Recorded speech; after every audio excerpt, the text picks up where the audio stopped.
Welcome back sa aking YouTube channel. Para sa mga first time ng panonood, just click mo na yan, Dennis TV Manila. Anyway guys, wala nang bayad o libre lang, tulong mo na lang din sa kapwa mo. Alright, thank you very much po. Sa topic natin ngayon for today's reflection, may awa ang Diyos. So ayan guys, madalas natin yung marinig, lalo sa mga matatanda, di ba? Kahit sa pelikula yan, palabas sa TV, sinihan, o sa aktual na buhay, madalas natin yung maririnig sa mga matatanda. Dahil hindi tayo bibigyan o hindi papayag ang Diyos na na magkaroon ka ng pagsubok na hindi mo kaya. Yan. Kasi ang Diyos talaga nga mabuti. Sa Kanya na lahat ng gagaling ang mabuti. So walang masamang buhat sa Diyos. Kaya nga minsan, di ba, naiisip ng tao pagka dumadaan sa matinding pagsubok, sabi, inisip ng iba, nagaling sa Diyos, sinusubok lang. So, hindi po yun totoo.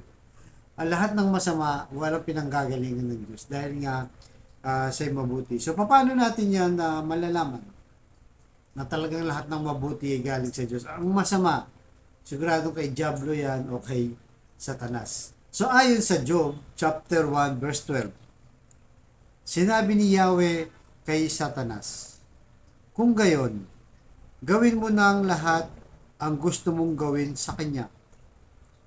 Huwag mo lang siyang sasaktan. At umalis si Satanas sa harapan ni Yahweh.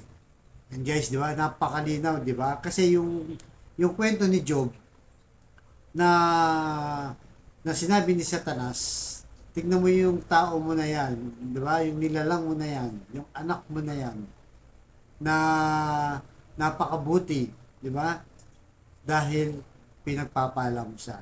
Gawin mo. Sabi ng Diyos, sabi ni Satanas, siguro kung hindi mo na ipagpapalain o maghihirap na siya, dadaan na sa pagsubok, baka itakwil ka na. Kaya ang sabi ng Diyos, sige, sabi niya, gawin mo ang lahat pero wag mo lang sasaktan.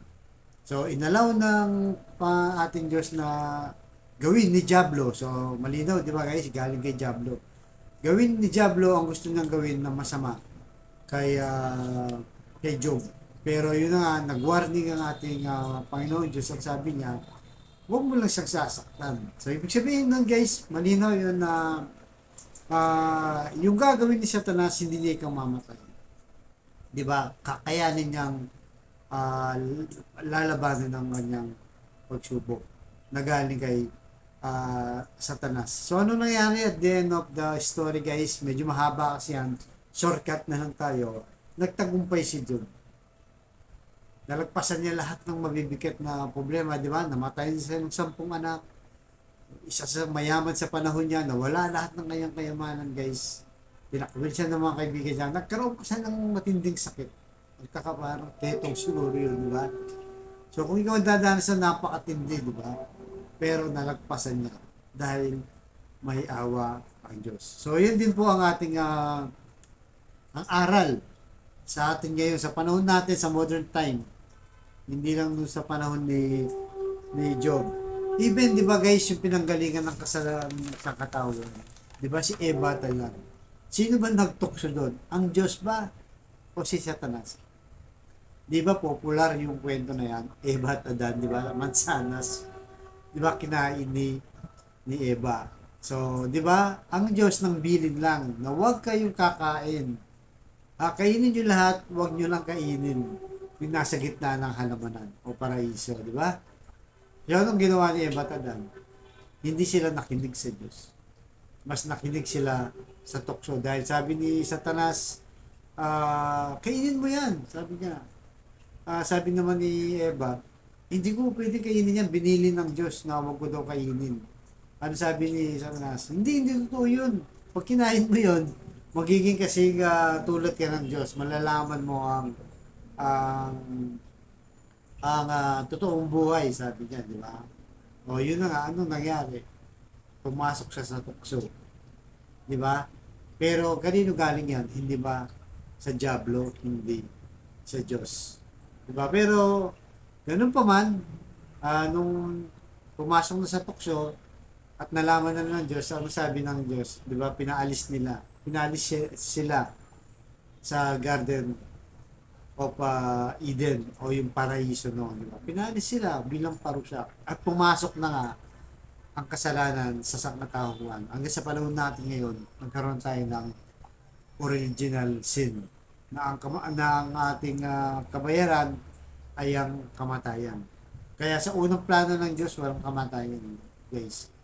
Pumasok lang yung kasalanan kaya nagkaroon ng kamatayan. Kaya kung sa buhay natin ngayon, halimbawa, di ba, yung mga taong mabisyo, naalala nyo, di ba guys, nauso nun ang online sabong, di ba? So, ano nangyari sa online sabong? Kasi, minsan sinisisi natin yung Diyos, pero minsan kasalanan din natin yun. Sa online sabong, di ba, marami dyan ang tumaya. Anong nangyari dyan? Marami nasirang pamilya. Di ba? Yung iba, nagpakamatay dahil lumaki na yung utang. Yung iba naman, yung mga ordinaryong, minsan construction workers, di ba? Tama lang sahod sa isang linggo, tapos tinataya pa. So, diisip nila mananalo, pero natatalo sila. Imbis na pambili ng bigas, ng ulam, o ng pambigay ng bawon sa mga bata, ano nangyari? Di ba? Nawala bigla, natalo. So, kaya pag uwi ni Mister, rumble na sa bahay. So, nangyayari yun, di ba? Napakasimple lang, pero tayo rin ang may kagagawan yan. Kaya nga, dapat lagi nating isipin na may awa ang Diyos. So kung dumaan man tayo sa matinding pagsubok, kahit ako guys, mismo nga, marami din akong pagsubok na dinaanan. Pag binalikan nyo guys, balikan nyo ang buhay nyo. Mga dati pa, mga pinagdaanan yung matitindi. Di ba? Nandyan na yung ako, yung namatayan ka ng mga pamilya mo, mga mahal sa buhay, di ba? Magulang, kapatid, lolo, naranasan ko lahat yan. Dami na nawala ng buhay. Masakit, di ba? Minsan hindi mo matanggap. Pero may awa ang Diyos, binibigyan tayo ng lakas. Yung iba naman, di ba? Nabaon sa utang. Kung ano, marami mabigat, guys. Tapos, kung maalala nyo yung mga mabigat na buhay nyo, bakit hanggang ngayon nakatayo pa kayo? Dahil may awa ang Diyos, hindi ka susubukin